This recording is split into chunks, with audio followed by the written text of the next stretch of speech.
Sudah ya? Cek. Oke. Assalamualaikum warahmatullahi wabarakatuh.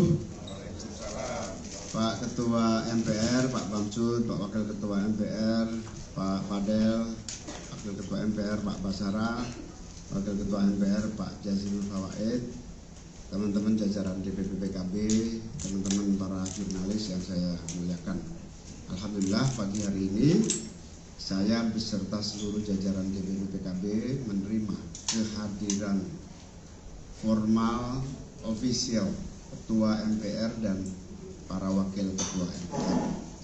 Kehadiran Pak Bamsud beserta seluruh wakil ketua MPR dan para tim pendamping Sekretaris Jenderal adalah kedatangan resmi menjadi bagian dari agenda MPR untuk menyiapkan berbagai langkah-langkah bagi mengakhiri masa jabatan periode MPR 2019-2024. Saya tentu sangat berbahagia, terima kasih atas kehadiran pimpinan MPR dan tentu menjadi bagian penting dari ikhtiar kita dalam berbangsa dan bernegara agar seluruhnya berjalan dengan baik sesuai dengan harapan lahir berkembangnya bangsa kita. Selanjutnya saya persilakan kepada Pak Ketua MPR, Pak Bamsud untuk menyampaikan berbagai hal. Saya persilakan. Terima kasih Pak Muhammad. Bismillahirrahmanirrahim. Assalamualaikum warahmatullahi wabarakatuh. Pertama-tama tentu saja kami menyampaikan ucapan terima kasih kepada Pak Muhammad beserta seluruh jajaran Partai Kebangkitan Bangsa yang telah meluangkan waktu di hari libur ini menerima kami dalam kunjungan resmi silaturahmi kebangsaan yang menjadi keputusan rapat pimpinan MPR dan disampaikan di rapat kabinet. Yang pertama, sebelum kita masuk kepada apa yang kita bicarakan hari ini dengan Pak Muhammad dan jajarannya, saya agak kagok manggilnya Pak Muhammad. Panggilan sayang saya biasa Caimin. Yang pertama, saya sekali lagi menegaskan bahwa ini adalah kunjungan resmi para pimpinan MPR. Jadi saya kemarin melihat banyak pelintiran berita, persepsi yang kemudian ditangkap salah, baik oleh teman-teman bersama politisi maupun masyarakat. Yang pertama, tidak ada ucapan yang disampaikan dari kami pimpinan bahwa kita sudah memutuskan untuk amandemen, tidak ada. Apalagi merubah sistem pemilihan presiden di MPR. Yang ada adalah kami berkunjung menyampaikan berbagai aspirasi yang kami terima. Yang pertama adalah aspirasi atas permintaan usulan amandemen terbatas untuk menghadirkan PPHN dengan menambah 2 ayat di 2 pasal Undang-Undang Dasar kita. Yang kedua, amandemen atau kajian amandemen secara menyeluruh untuk melakukan penyempurnaan. Yang ketiga, kembali ke Undang-Undang Dasar sesuai dengan dekret Presiden 5 Juli 59 beserta penjelasan. Dan terakhir lagi kemudian aspirasi kembali ke Undang-Undang Dasar yang asli dan perubahannya melalui adendum. Nah, yang terakhir, tidak perlu amandemen, ada Undang-Undang Dasar kita hari ini sudah sesuai dan masih cocok. Kita juga sama-sama tahu bahwa perubahan atau amandemen itu harus melalui aturan yang sudah ditentukan oleh Undang-Undang Dasar sesuai dengan pasal 37. Diusulkan oleh sepertiga, quorumnya 2/3 dan seterusnya. Jadi yang saya sampaikan atau kami sampaikan pimpinan adalah menyerap aspirasi apa yang berkembang di masyarakat. Itu yang bisa saya sampaikan. Jangan sampai ada lagi miskomunikasi. Nggak pernah kita menyampaikan kita akan kembali memilih presiden di MPR. Belum, karena kita belum bersidang. Ya. Tadi dengan Pak Muhammad juga kami dapat masukan yang luar biasa ternyata menurut beliau untuk mengatasi berbagai undang-undang yang ada ini tidak cukup dengan mengubah undang-undang, tapi melalui pokok pangkalnya yaitu menyempurnakan atau melakukan perubahan di konstitusinya. Itu biasa karena banyak lubang-lubang yang kadang dimanfaatkan untuk tujuan-tujuan tertentu oleh kelompok tertentu dan seterusnya. Beliau juga menyampaikan kepada kita menerima dengan baik, misalnya beliau akan menyiapkan berbagai masukan secara tertulis karena kami sudah bertekad bahwa kami akan membuat suatu legacy dokumen kearifan yang kita sampaikan ke MPR yang akan datang maupun kepada presiden terpilih yang akan datang. Selanjutnya Pak Mohaimin, silakan barangkali bisa sampaikan langsung apa yang tadi sudah kita perbincangkan dan apa yang kira-kira Pak Mohaimin atau Cak Emin akan sarankan sebagai masukan kepada kita untuk kita dokumentasikan dalam dokumen kearifan yang sedang kita susun hari ini. Silakan. Baik, setiap perkembangan dan dinamika demokrasi yang berjalan patut menjadi perhatian kita semua. Dan bagi PKB, konstitusi yang sudah ada telah memiliki peran penting dalam proses demokrasi yang berjalan. Kita telah melakukan amandemen sejak 2022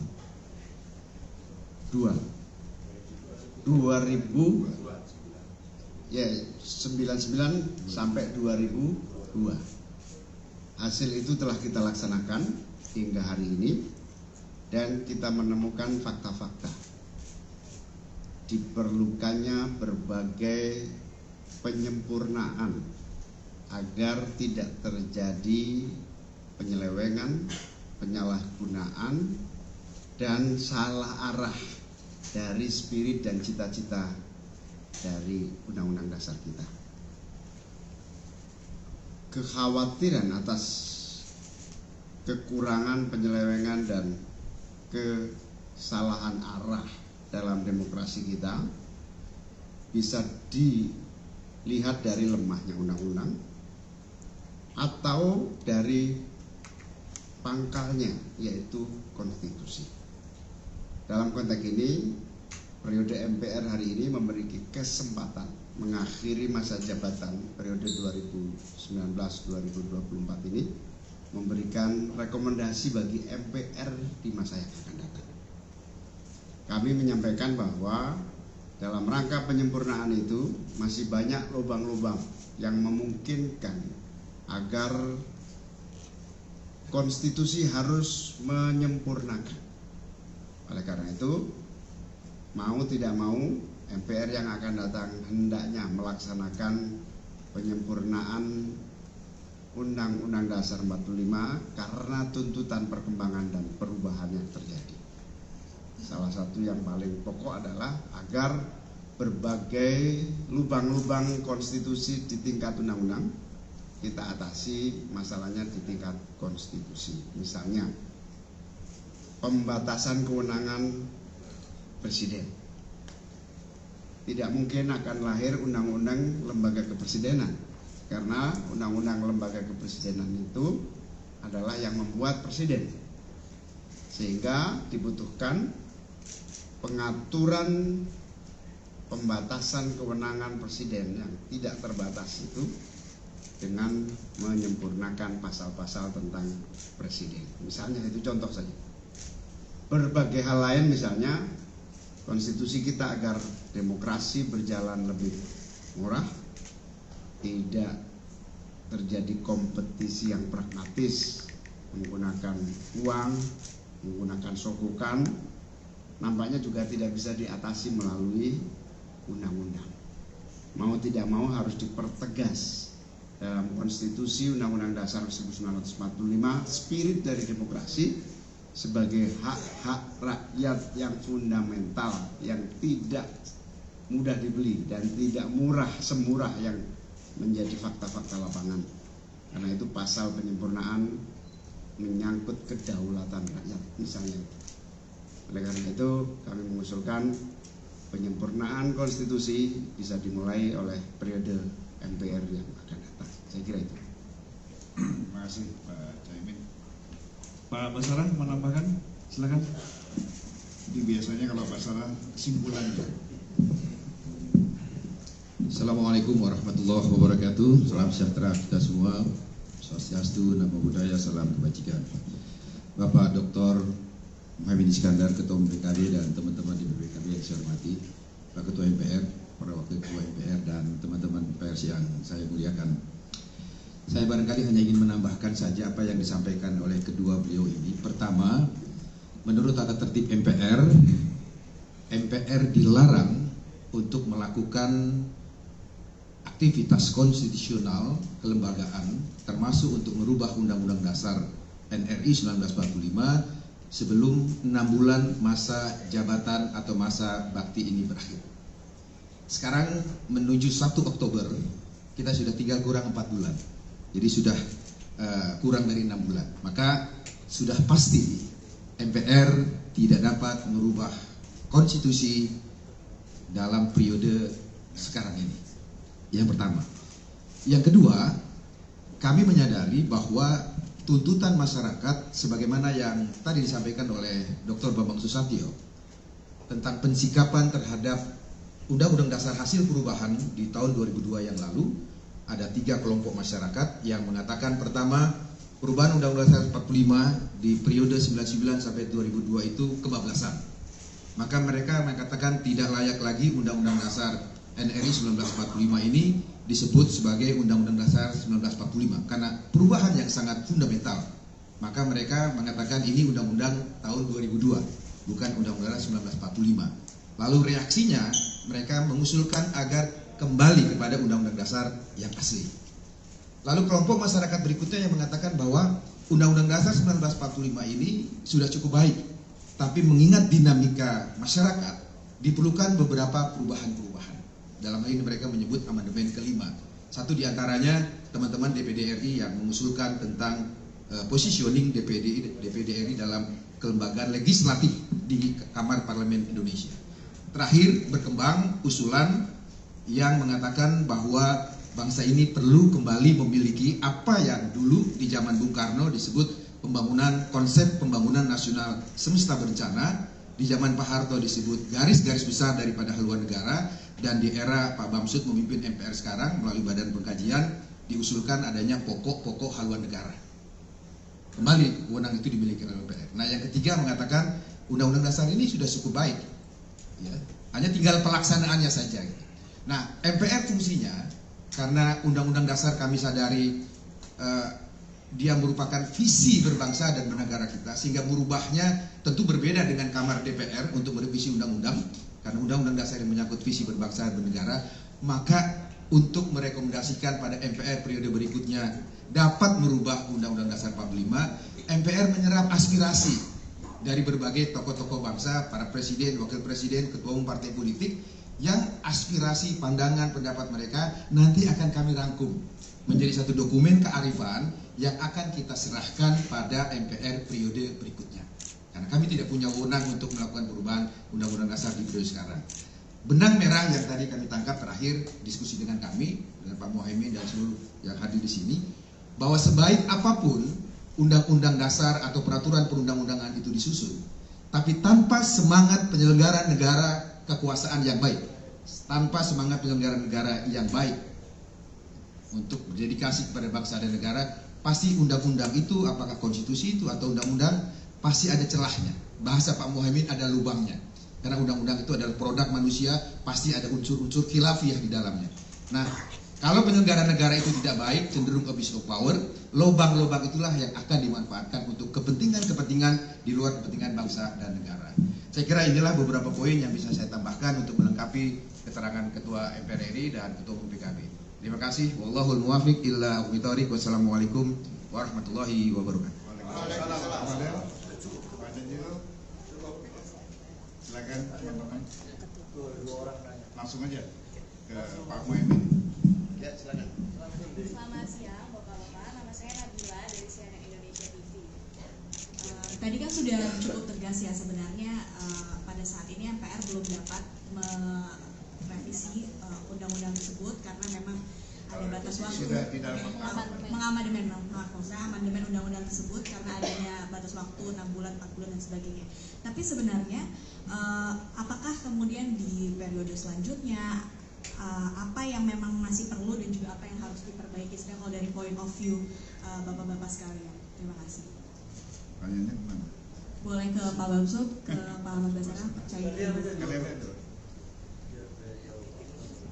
Bagi bapak-bapak Tifal Kompas TV, mau menegaskan posisi dari PKB juga nih Gus Muhaimin, karena kan sudah menyeruak juga nih usulan untuk mengembalikan Pilpres kembali ke MPR, dan itu salah satu usulannya datang dari Pak Amin Rais dengan alasan masih maraknya politik uang. Tadi sudah dijelaskan juga untuk bisa menekan biaya selama proses pemilihan atau agenda pesta politik ini. Apakah usulan itu dengan alasan itu menurut Gus Muhaimin bisa dibenarkan dan bisa dipertimbangkan untuk bisa dikembalikan Pilpres ke MPR lagi atau tidak? Itu untuk Gus Muhaimin. Sementara untuk Pak Bamsud, gara-gara masalah amandemen ini Pak, nama Bapak sempat dilaporkan juga ke MKD Pak, dengan alasan dipandang waktu itu oleh pelapor dianggap tidak dalam kapasitasnya menyampaikan hal itu, ditambah tidak ada bukti bahwa 9 fraksi menyatakan setuju untuk amandemen itu. Reaksi Anda bagaimana, dan kalaupun diminta klarifikasi apakah Anda siap untuk menyampaikan itu ke MKD Pak? Terima kasih. Ya, senyumin aja karena barangkali adik-adik kita ini kurang membaca, tidak membaca berita secara utuh, hanya ditangkapnya sepotong-sepotong. Karena dari awal saya sudah menegaskan bahwa jika seluruh pimpinan partai politik melalui fraksi-fraksi di DPR setuju, plus para anggota DPD setuju, dan memenuhi unsur sepertiga usulan untuk berubah Undang-Undang Dasar, maka kami di MPR siap melaksanakan. Kan itu kalimat itu di TV saudara kan bukan diputar tuh, jelas kan. Tidak ada kalimat-kalimat yang mengarah kepada saya mengatakan pimpinan fraksi sudah setuju. Intinya apa? Intinya laporan itu mengada-ada untuk tidak mengatakan hoax. Jadi saya kira kita senyumin saja. Yang namanya juga ada dari mahasiswa dulu juga kita pernah seperti itu. Ya. Kemudian hal-hal lain saya kira SOP yang saya maksud adalah itu sudah disiapkan di pasal 37. Jadi sesuatu Undang-Undang Dasar harus disusun oleh sepertiga jumlah anggota MPR, DPR dan DPD, yang terdiri dari DPR dan DPD. Kemudian harus jelas apa yang dirubah, pasal apa, ayat berapa yang mau dikurangi atau ditambah, dengan argumentasi yang lengkap, kajian akademis yang jelas dan sahih. Nah, kemudian baru kita bicara forumnya. Sebelum kembali putusan, maka sidang harus quorum dipenuhi oleh 2/3. Kalau hitungan sekarang, 2 partai politik yang tidak hadir, maka tidak bisa dilanjutkan. Kalau hitungan sekarang ya, karena untuk memilih 2/3 itu 2 partai politik saja tidak hadir, tidak bisa quorum. Apalagi kalau sebagian besar DPD tidak hadir, tidak bisa quorum, dan artinya tidak bisa dilanjutkan. Artinya apa? Harus ada kesepakatan bersama seluruh stakeholder bangsa ini untuk merubah Undang-Undang Dasar. Jadi nggak semudah kembalikan telapak tangan. Jadi saya hanya menyampaikan beberapa aspirasi yang berkembang. Selanjutnya kita kembalikan pada partai politik untuk menggerakkan pasukannya melalui fraksi-fraksi di parlemen, di DPR, untuk berubah atau tidak berubah Undang-Undang Dasar tersebut. Terima kasih. Silakan Pak Muhaimin. Pertama dari CNN, apa saja agenda-agenda amandemen yang bisa dilakukan nanti? Saya kira ada beberapa hal, meskipun kita perlu perenungan yang mendalam lagi. Yang pertama, posisi kedaulatan rakyat, definisi kedaulatan rakyat serta proporsi mekanisme menjalankan proses kedaulatan rakyat. Amerika Serikat saja yang menggunakan pemilihan presiden secara langsung dan memiliki pengalaman demokrasi yang sangat tua, tidak selangsung seperti Indonesia. Ada yang namanya tahapan pemilihan di tingkat apa? Regional. Apa istilahnya? Regional itu apa istilahnya? Distrik, di tingkat distrik. ada pemilu ada beberapa hal yang harus kita pelajari.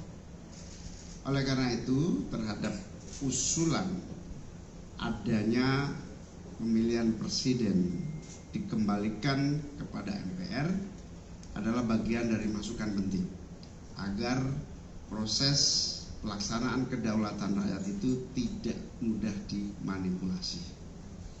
Prinsipnya, rakyat harus memiliki hak untuk menentukan pilihan, mekanismenya harus terus disempurnakan.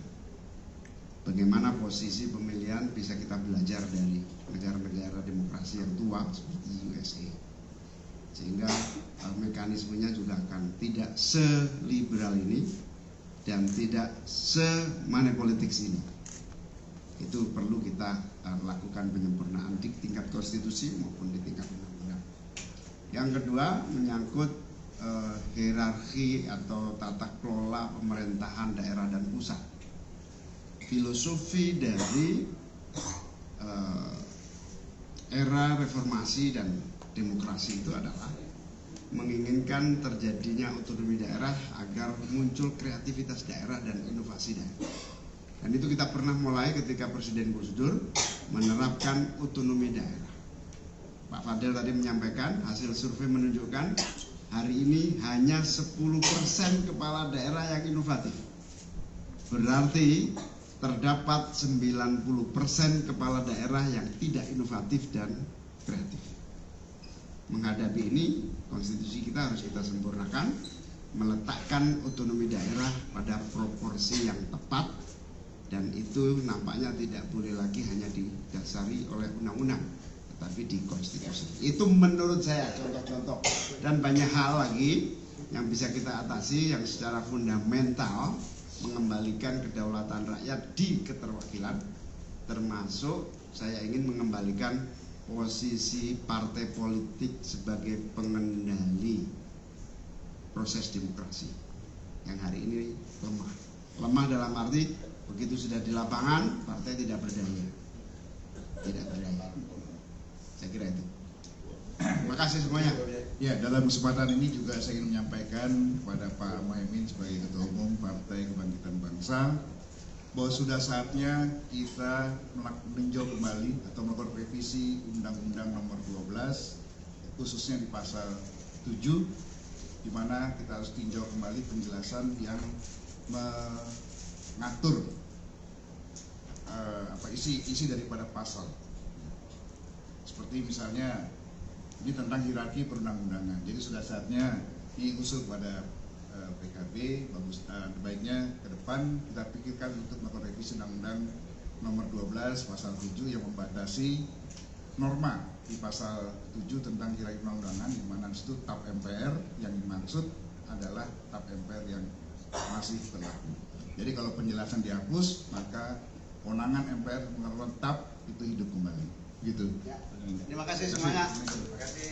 Terima kasih. Terima kasih.